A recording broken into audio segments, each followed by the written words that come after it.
बलदेव राज महाजन सनातन केंद्र की स्थापना की गई है आपकी ओर से। क्या है इस केंद्र की विशेषताएं और क्या काम करेगा, क्या देंगे जानकारी? देखिए, इसकी सबसे बड़ी विशेषता जो है कि एक छत के नीचे तीन प्रावधान हम दे रहे हैं, मतलब 3 थिंग्स अंडर 1 रूफ। पहला निःशुल्क शिक्षा, दूसरा निःशुल्क स्वास्थ्य सेवा और तीसरा सनातन संस्कार, जिनकी कि आजकल के परिप्रेक्ष्य में देखते हैं कि कहीं न कहीं क्षरण हो रहा है। डॉक्टर साहब, अगर बात करें तो क्यों आवश्यकता पड़ी इन संस्कार केंद्रों की? देखिए, बोलो। हाँ बोलो। देखिए, दोबारा कर देंगे जरा, ये तो फिर वो अंधेरा हो गया। बलदेव राज सनातन संस्कार केंद्र की स्थापना की गई है आपकी ओर से, तो क्या है ये संस्था, क्या है इसके उद्देश्य और इसके निर्माण की क्या आवश्यकता पड़ी?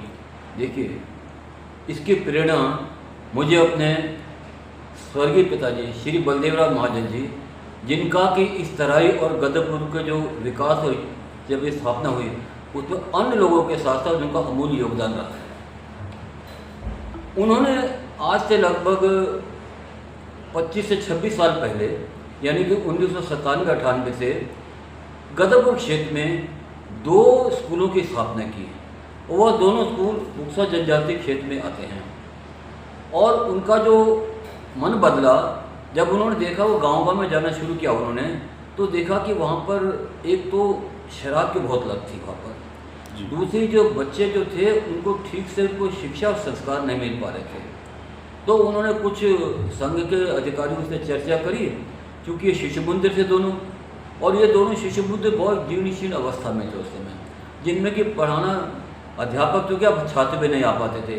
तो उन्होंने समाज के सहयोग से एक फंड एकत्र किया और इन दोनों शिशु मंदिर को उन्होंने इनको रेनोवेट कराया, और आज भी प्रभु की कृपा है कि दोनों शिशु मंदिर अपने जो भी उनके स्थापना का लक्ष्य था उसमें 100% इस समय उनकी भागीदारी चल रही है। डॉक्टर साहब, आप भैरव सेना संगठन के केंद्रीय उपाध्यक्ष हैं डॉक्टर R.K. महाजन जी। तमाम हिंदूवादी संगठनों से जुड़े हुए रहे आप, और अब जो आपके द्वारा अपने पिता स्वर्गीय बलदेव राज महाजन जी की स्मृति में एक बलदेव राज सनातन संस्कार केंद्र की स्थापना की गई है, तो कैसे वो कार्य करेगा, क्या क्षेत्र है और क्या इसका उद्देश्य भी है? देखिए, इसका जो उद्देश्य है ना कि अंडर 1 रूफ 3 चीज़ें हम प्रोवाइड करेंगे, मतलब एक छत के नीचे, जिसकी कि बेसिक एम्यूनिटीज़ हम इनको कह सकते हैं, जो कि आवश्यकता है हर गांव में हर व्यक्ति को। पहला है शिक्षा, वो भी निःशुल्क जी। दूसरा स्वास्थ्य, वो भी निःशुल्क, और तीसरा संस्कार की तो कीमत ही नहीं है। इसके लिए हमने यह जो प्लान बनाया है, अभी 10 गाँव में हमने हर गांव में एक संचालिका नियुक्त की है, और वह संचालिका भी निःशुल्क पढ़ाने को तैयार हो गई है। सबसे अच्छी बात यह है कि जब उनसे बातचीत की गई कि बच्चों को देखिए एजुकेशन तो मिल रही है, और जो महंगी एजुकेशन वो नहीं ले पाते, क्योंकि उनकी फीसें हज़ारों में होती है, तो बच्चे कहाँ दे पाएंगे। तो उस स्तर की शिक्षा आप ना दे पाएँ, देखिए उससे करीब उससे लगभग वहीं पहुँचती हुई वह शिक्षा हम इन केंद्रों के माध्यम से देंगे। दूसरा स्वास्थ्य, क्योंकि मैं स्वयं डॉक्टर हूँ, मेरी धर्मपत्नी डॉक्टर है और मेरी बड़ी बेटी MD MRCP करके वो यहाँ पे उजाला में अपनी सेवाएं दे रही हैं। तो हम लोग सब मिलकर ऐसा करा गया कि 15 से 30 दिन में हर जगह एक हम स्वास्थ्य केंद्र लगाएंगे, और उनमें सब चीज़, चाहे हमें कंसल्टेशन देना पड़े, जाँच करनी पड़े या जो भी वहाँ करना पड़े, वह हम सब निःशुल्क देंगे। और इसकी जो खास बात इन कैंप की यही रहेगी, मैं बताना चाहता हूँ अपने आपके सम्मानित दर्शकों को, कि यह कैंप रेगुलर लगेंगे। आमतौर पर होता क्या है, डॉक्टर्स आते हैं, कैंप लगाते हैं, अपना मरीज उन्होंने फिट किए, ठीक बुलाया, अपना पैसा कमाया और फिर वो भूल गए, दोबारा कभी कोई कैंप नहीं लगाता। तो उससे जो इसके पीछे उनका जो मंशा है, जो लक्ष्य जो करना चाहते हैं, जो उद्देश्य, वो पूरा नहीं होता। हम जो कैंप है लगाएंगे और 15 से 30 दिन में रेगुलर हम रिपीट करेंगे। उसका एक लाभ और हम देना चाहेंगे अपने सम्मानित लोगों को, कि जो भी जाँचें महंगी होंगी, अगर वो मेरे पास हैं तो मैं उनको 50% में उनको कंसेशन दूंगा। देखिए, कंसेशन देने का मतलब नहीं मैं अपना प्रचार कर रहा हूँ, मेरा जो बेसिक उद्देश्य है, जो मैंने पिताजी सीखा है, जो गांव के लोगों की समस्या हैं उनका निदान हो।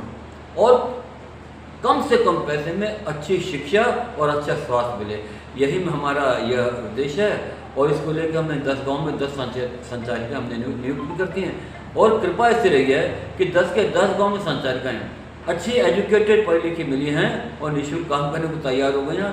हम बच्चों से कोई भी पैसा नहीं ले रहे, निःशुल्क दे रहे हैं, स्वास्थ्य निःशुल्क। और हम इसको और आगे जैसे जैसे बढ़ते जाएंगे, हमें कुछ जैसे अपने धार्मिक क्षेत्र हैं, अपने सनातन क्षेत्र हैं, उसको भी आगे बढ़ावा देने के लिए, संस्कार को और अच्छा करने के लिए हम समय समय पे कुछ कार्यक्रम भी वहाँ आयोजित करेंगे। तो ये थे डॉक्टर आर के महाजन, जो भैरव सेना संगठन के केंद्रीय उपाध्यक्ष हैं, और साथ में हैं अमित ढींगड़ा जी, जो जिलाध्यक्ष हैं भैरव सेना संगठन के, और सोनू प्रजापति, जो नगर अध्यक्ष हैं भैरव सेना संगठन गदरपुर के। मैं विनोद वार्ता की तरफ से का धन्यवाद देता हूँ। इन्होंने बहुत अच्छी जानकारी दी। समाज के लिए जो अच्छा कार्य कर रहे हैं, प्रचार प्रसार के माध्यम से इनको लाभ मिलेगा, लोग इसका लाभ उठाएंगे। तो बहुत धन्यवाद।